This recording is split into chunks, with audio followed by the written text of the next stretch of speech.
મારી રસોઈમાં તમારું સ્વાગત છે. આજે આપણે બનાવશી રજવાડી ઢોકળી.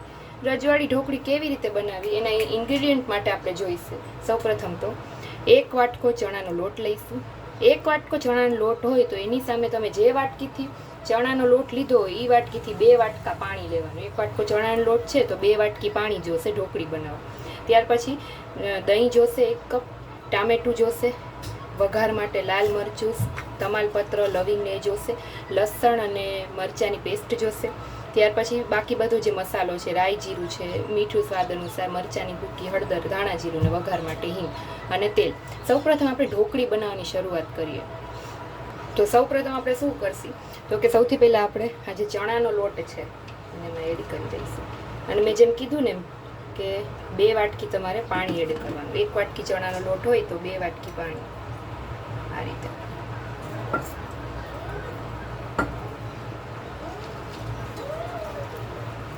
હજી 1 વાટકી પાણી એડ કરી દઈએ.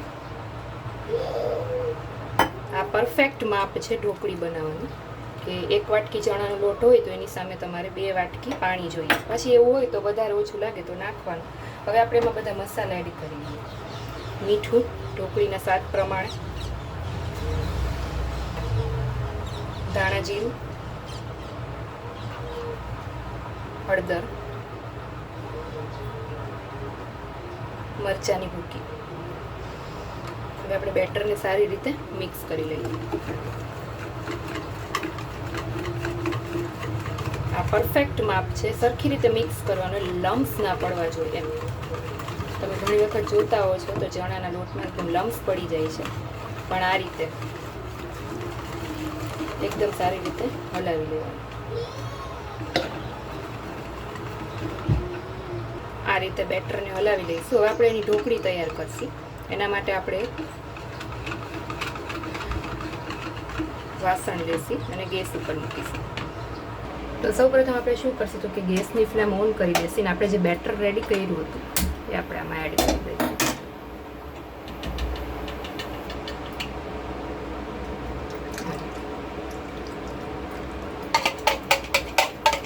અને પછી તરત જ એને ચમચાથી હલાવવા માંડવાનું.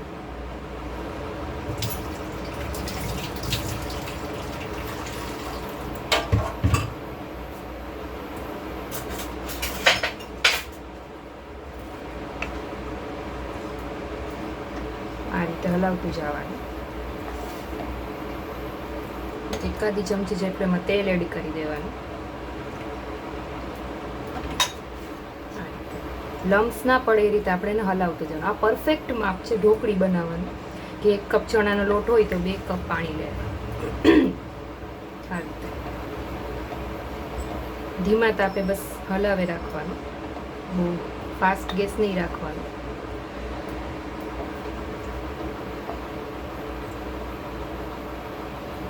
ચોંટે નહીં નીચે, એનું ધ્યાન રાખવાનું. તમે જોઈ શકો છો આ રીતે તમે 2 થી 3 મિનિટ હલાવશો એટલે આ રીતનું થઈ જશે. તળિયેથી ઉખડવા માંડશે આ રીતે. હવે આપણે એક થાળીને તેલથી ગ્રીસ કરી લઈએ અને એનામાં આપણે આ ઢોકળી છે એ કાઢી લઈશું. આ રીતે બેટર જે છે ને આ રીતે પાથરી દેવાનું છે એટલે ઢોકળી આપણી સરસ છે, એકદમ તૈયાર થઈ જશે. આ રીતે થોડું છે આપણે તેલ લગાડી લઈશું ઉપરથી એટલે ચમચો છે એ ચોંટે નહીં.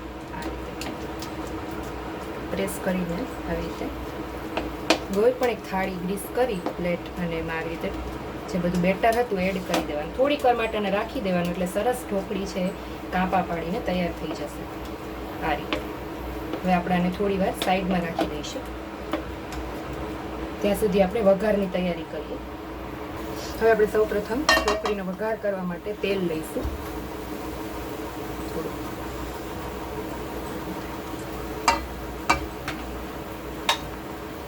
ગેસની ફ્લેમ ચાલુ કરી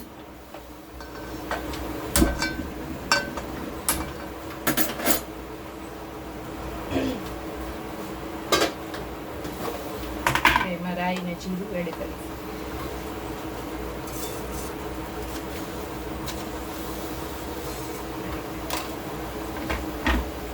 રાઈ જીરું પકડે એટલે આપણે હિંગ ઉમેરી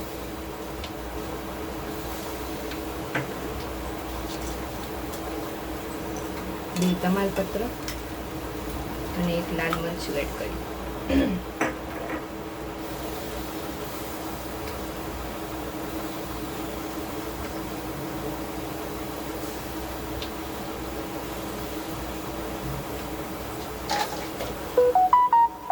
આ રીતે રાઈ જીરું કકડે એટલે આપણે એમાં હિંગ,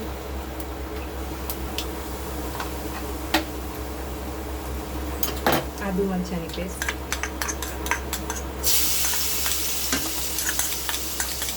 લસણ મરચાંની આ રીતે ગેસ ધીમો કરીને મિક્સ કરી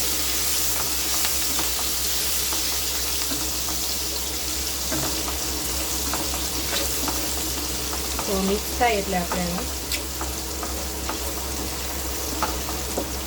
ટામેટાની જે મેં ટામેટું આ રીતે ખમણી લીધું છે, તમે પેસ્ટ પણ બનાવી શકો, પણ મેં ટામેટું ખમણી લીધું છે એ આપણે એડ કરી દઈએ.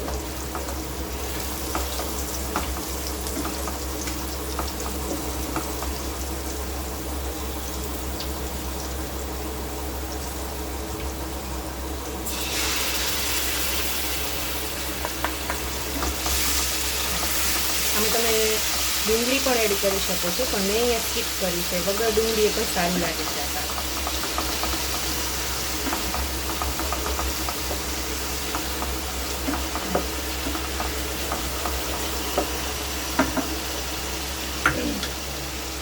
હવે આપણે એમાં મસાલા, કેમ કે આપણે ઢોકળીમાં તો મસાલા નાખેલા, પણ આ મસાલા માટે તો જોશે ને, એટલે થોડું મીઠું,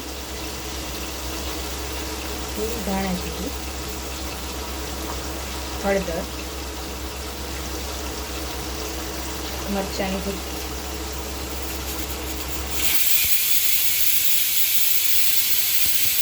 એકચ્યુઅલી ઢોકળીના શાક સાથે મેં ખીચડી પણ મૂકેલી છે, કેમ કે ઢોકળીનું શાક સાથે ખીચડી અને પરોઠા 3 વસ્તુનું કોમ્બિનેશન બહુ જ મસ્ત લાગે છે. એટલે સીટીનો અવાજ તમને આવતો હશે. ખીચડી થાય છે મારી આ રીતે. જો પછી આપણે એમાં સીધું જે દહીં છે એડ કરી દઈએ. ગેસની ફ્લેમ તો સાવ સ્લો કરી નાખવાની, દહીં ફાટવાની બીક ના રહે. આ રીતે હલાવતું જવાનું, મિક્સ કરી લેવાનું આ રીતે.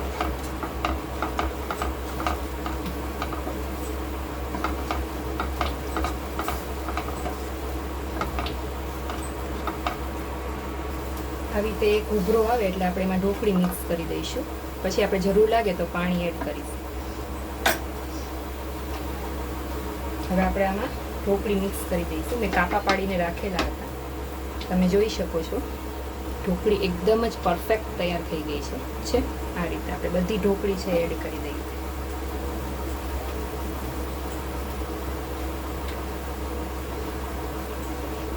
પછી તમે ઉપરથી વધારે પાણી એડ કરી શકો.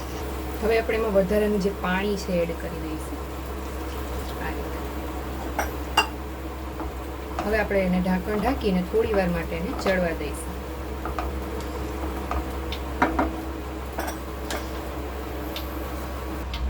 ચેક કરી લઈએ. હવે તમે જોઈ શકો છો કે આપણી ઢોકળી એકદમ બનીને સરસ રેડી થઈ ગઈ છે. હવે આપણે એમાં ઉપરથી લીલા ધાણા એડ કરી દઈએ અને પછી સર્વ કરીએ. ગેસની ફ્લેમ ઓફ કરી દઈએ.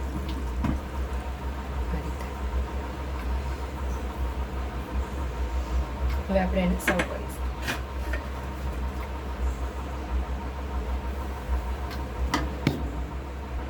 તો તૈયાર છે રજવાડી ઢોકળીનું શાક. ખૂબ જ સરસ લાગે છે. આવી રીતે દહીં સાથે વઘારો તો તમે પણ આ બનાવીને જરૂરથી ટ્રાય કરજો અને મને કમેન્ટમાં કહેજો કે તમને મારું આ શાક કેવું લાગ્યું. મારી રસોઈમાં વધુ એક નવા વિડીયો સાથે મળીશું. ત્યાં સુધી મને રજા આપો. Thank you.